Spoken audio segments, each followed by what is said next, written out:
o wípé ẹ kú dédé àsìkò yìí. A kí yín wípé ẹ káàbọ̀ sí orí ètò wa Ọ̀dẹ̀ Òdùbí. Ìfẹ́ tẹ́ fi hàn sí wa kò ní di ìkorò àti ìbànújẹ́. A dúpẹ́ o nítorí wípé à ń rí gbogbo subscription yín. A dẹ̀ rí gbogbo comment nípa gbogbo èyí tá bá ti post, tá bá ti drop. Okay, ẹ má bínú jàre. Ẹ wo àga ìjókòó mi ni kò fẹ́ dúró dáadáa. Okay, èní báyìí sì breaking news mo gbé wá. Mo pè ní kíni breaking news nítorí wípé kíni Àtíkù ni o. Ẹ rántí Mr. Àtíkù àbí bàbá wa Àtíkù tó jẹ́ wípé wọ́n ń ṣe alátakò APC nígbà presidential election. Ó sọ wípé mo wà lẹ́yìn yín bí ike, mo tẹ̀lé yín, ibi tẹ́ bá ń lọ báyìí mò ń tẹ̀lé yín. Ó wá ń sọ wípé kí ààrẹ yín Tinubu wípé kó gbọ́ nǹkan táwọn èèyàn ń sọ, wípé kó sọ̀rọ̀ lé lórí.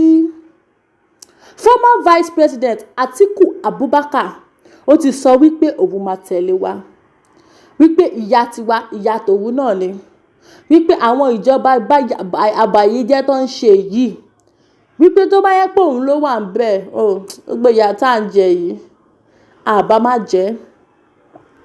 Ó wá sọ ó ti tún sọ wípé ẹ wò ní ọjọ́ Friday yìí, ó sọ pé ẹ wò gbogbo àwọn tó ń ba protest yìí jẹ́, àwọn ọ̀bàyéjẹ́ tó ń ba protest yìí jẹ́ ní gbogbo agbègbè, wípé wípé òun ti mọ̀ nǹkan tóun máa ṣe fún wọn torí pé kíni yóò dàbí wípé òun mọ̀ wọ́n.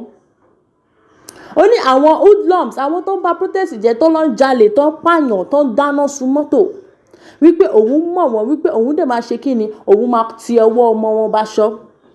Ẹjọ́ dádì, ẹjọ́ mọ́mì, ṣóòtọ́ ló ń sọ ṣá? Ṣóòtọ́ ni wípé ó lóun máa ti ọwọ́ ọmọ wọn báṣọ. Ó wá ń sọ fún Tinubu àti ọ̀gá ọlọ́pàá àti gbogbo ọlọ́pàá pátá. Ó sọ fún wọn ní on the second wípé ẹ wò ṣe rí gbogbo àwọn èèyàn tó hijack protest yìí tó jẹ́ pé wọ́n fẹ́ jẹ́ kó ṣe protest. Ó wá sọ fún wọn wípé ìyà tó bá máa jẹ, ó wá sọ pé ìyà tó máa jẹ báyìí wípé wípé àtọmọdé àgbàlagbà wọn wípé ìyà ló máa jẹ, wípé kí àwọn àgọ́ ọlọ́pàá pé kó ṣiṣẹ́ wọn takuntakun nítorí wípé àwọn gangan ló lè ka ọwọ́ àwọn tó ń ba ayé jẹ́ yìí, wípé kí ààrẹ Bọ́lá Ahmed Tinubu kó yan gbogbo wọn sí gbogbo ibi tó ti ń ṣe protest, kí ẹ̀mí ará ìlú kó má ṣe ṣòfò, kí ẹ̀mí ará ìlú kó má ṣe sọnù, kí ẹ̀mí ará ìlú kó lè ní ìdáàbòbò tó yẹ. Ó sọ wípé wípé gbogbo nǹkan tóun tọ́dọ̀ ṣe báyìí lòun rí, wípé ọmọ òun gan-an wípé ó ti ṣe kíni, ó ti darapọ̀ mọ́ àwọn tó ṣe protest yìí. Mọ́mì dádì ó lọ́mọ òun gan ti join àwọn tó ṣe protest yìí, wípé kíni, wípé protest yìí, wípé òun gan mọ̀ pé ìyà tó ń jẹ wá ó pọ̀. Ó lọ́mọ òun gangan ló ṣíwájú àwọn tó ṣe protest. Ṣé ló ń pa ni àbó òótọ́ ló ń sọ? Nígbà tí àwa tí à ń jà fún ẹ̀tọ́ ara wa tó tún wá ń pa wá, tí ìjọba tí wọ́n fẹ́ gbọ́ nǹkan tí à ń sọ, tó tún wá rán àwọn jàǹdùkú wọn kó tún máa pa wá. Ṣé gbogbo nǹkan tó ń ṣe yìí ṣó dáa fún wa ṣá? Ẹ wo dádì, ẹ wo mọ́mì, ìyà tí à ń jẹ ó ti tó. Say no to bad government. Ṣé mọ̀ wípé àwọn náà lọ tún ní access sí MTN tó jẹ́ káwọn MTN náà kó máa ṣorí ibú. Àwọn tó lè ní access sí SIM kó máa fluctuate. Mo sọ wípé wọ́n máa ti bá àwọn SIM yòókù sọ, àwọn èèyàn ò fẹ́ gbà ni mo ṣe gbà bí MTN ṣe gbà. Wọ́n dẹ̀ máa ti fún àwọn èèyàn náà lówó láti lè ṣe kíni, láti lè ṣe òṣì tó ṣe yẹn. Ìyà tó ń jẹ wá yìí ó ti pọ̀. À ń ké ní ojoojúmọ́ wípé ìyà ń jẹ wá. À ń pariwo ní ojoojúmọ́ wípé ebi ń pa wá. Ẹ má jẹ́ àgbàgbé wípé kò sí kankan tó ń ṣẹlẹ̀ lábẹ́ ọ̀run tí làbẹ́làbẹ́ ò mọ̀ tọ́lọ́wọ́n bá ò mọ̀ lókè, ẹ má bínú. Àtíkù wá ń sọ nísìnyí wípé òun mọ̀ ìyà tá à ń jẹ. Tó bá jẹ́ pé òun náà wà ń bẹ̀, tó bá jẹ́ pé òun náà wà ń bẹ̀, ìyá wa kò bá jẹ́, ìyá wa tiẹ̀ ti jẹ́ promax. Nítorí pé òun ò sí ń bẹ̀ lòun ṣe lẹ́nu ọ̀rọ̀. Àwọn gọ́vnà wọ́n máa ń dìde, wọ́n láwọn support àwọn tó ń ṣe protest. Àwọn igbákejì ex-president, ex-vice president, àwọn náà dìde wípé àwọn fẹ́ ṣe kíni, àwọn fẹ́ support àwọn tó ń ṣe protest. Èyí tó support pẹ̀lú búrẹ́dì àti pure water wà. Ṣùgbọ́n òun ni VP ló jókòó sórí chair yẹn tó ṣe orí bí orí nǹkan tí mi ò fẹ́ mọ̀ yẹn, tó lọ fi 21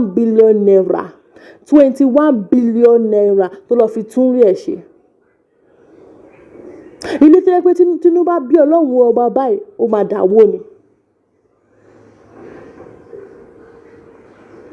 Ìjọba máa sọ pé òun mọ̀ wípé ìyà ń jẹ wá, wípé ká farabalẹ̀.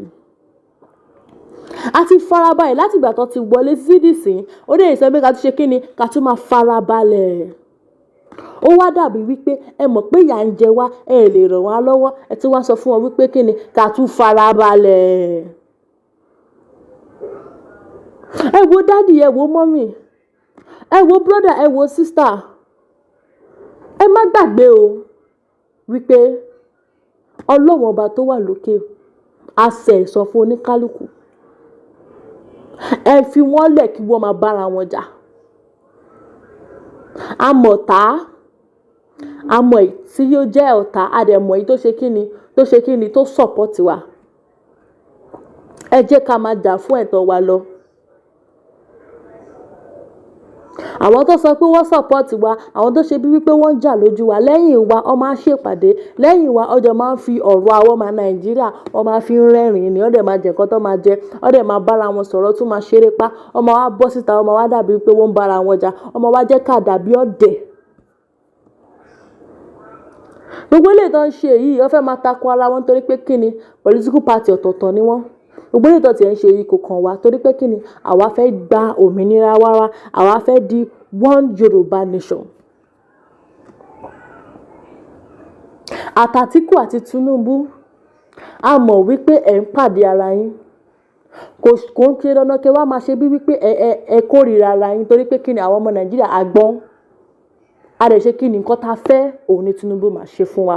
Ẹ má gbàgbé láti subscribe, ẹ má gbàgbé láti follow up nítorí pé kíni, gbogbo bẹ́ẹ̀ ṣe ń ṣe là ń rí, gbogbo bẹ́ẹ̀ ṣe ń kó àwọn èèyàn wa òun náà là ń rí, bó ṣe comment òun náà là ń rí, òun náà ló jẹ́ ká máa lọ ká máa bọ̀ ká dẹ̀ máa mú àwọn ọ̀rọ̀ wá tá a máa fi máa bára wa sọ̀rọ̀. Ẹ má gbàgbé wípé àwa ni tiyín tòótọ́. Ó dàbọ̀.